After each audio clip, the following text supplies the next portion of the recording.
শান্তিতে ভোট হয়েছে, আগে কখনোই ভোট হয়নি এরকম শান্তিতে, তাহলে অনুব্রতহীন বীরভূমে এ কি বলছেন শতাব্দী রায়? এটা ওদের পারিবারিক রসায়ন, এটা ওদের পরিবারের মানুষজন ঠিক করে নেবেন। আমরা জানি এই নির্বাচনে আমাদের প্রার্থী সেখানে জয়লাভ করবেন। তৃণমূল কংগ্রেস বীরভূমের দুটো আসনই পরাজিত হচ্ছে। শাহজাহানের সম্পত্তির পরিমাণ 260 কোটি টাকা পেরোচ্ছে, আদালতে নথি জমা দিয়েছেন ইডি, রাজ্য প্রশাসন, পুলিশ, গোয়েন্দা বিভাগ, ইনকাম ট্যাক্স, তৃণমূলের দল থেকে কেউ কিছু জানতো না বলছে। শাহজাহান স্বাধীনতা সংগ্রামী, বিবেকানন্দের পুনর্জন্ম হয়েছে শাহজাহানের নামে। তো সেই জন্য ওদিকে আমরা যেরকম দেখেছি মা শারদার পুনর্জন্ম হয়েছে, এখানেও বিবেকানন্দের পুনর্জন্ম হয়েছে।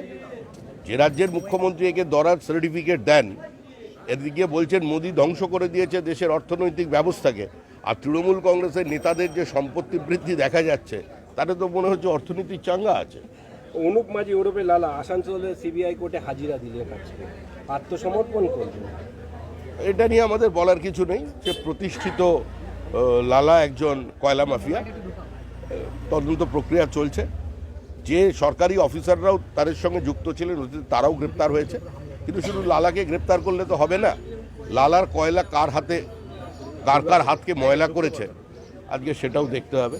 তাদেরই মানুষ খুঁজছে। ভোট পরবর্তীতে দুর্গাপুরে বিজেপি কর্মীদের, একাধিক কর্মীদের ওপর হামলার অভিযোগ। এটা চলবেই, এটা এখন আপাতত চলবে, 4 মে পর্যন্ত চলবে।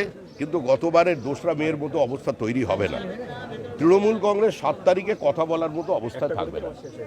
দাদা 1000 কেন্দ্রীয় বাহিনী অতিরিক্ত চাওয়া হয়েছে, কারণ হচ্ছে যে চতুর্থ দফায় প্রচুর অশান্তি বাংলা জুড়ে।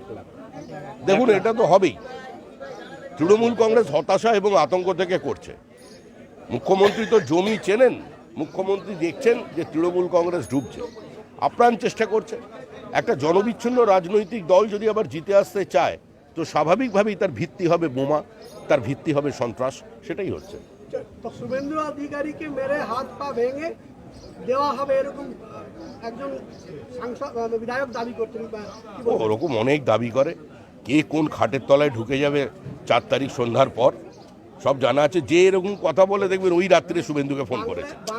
যে এ ধরনের শুভেন্দুর হাত পা ভাঙতে চাইছে নিশ্চিত ধরে রাখবেন ওই রাতেই সে শুভেন্দুকে ফোন করেছে, নাহলে আগের দিন রাতে ফোন করে নিয়ে ডায়ালগ।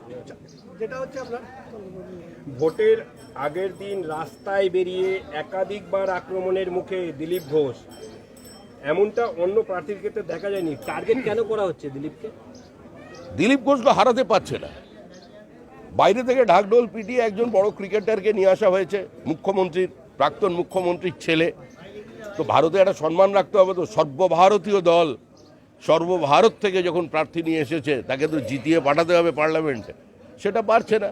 সেই হতাশা, সেই আতঙ্ক থেকে দিলীপ ঘোষকে আক্রমণ করছে। দিলীপ ঘোষ জিতবে, লক্ষাধিক ভোটের মার্জিনে জিতবে।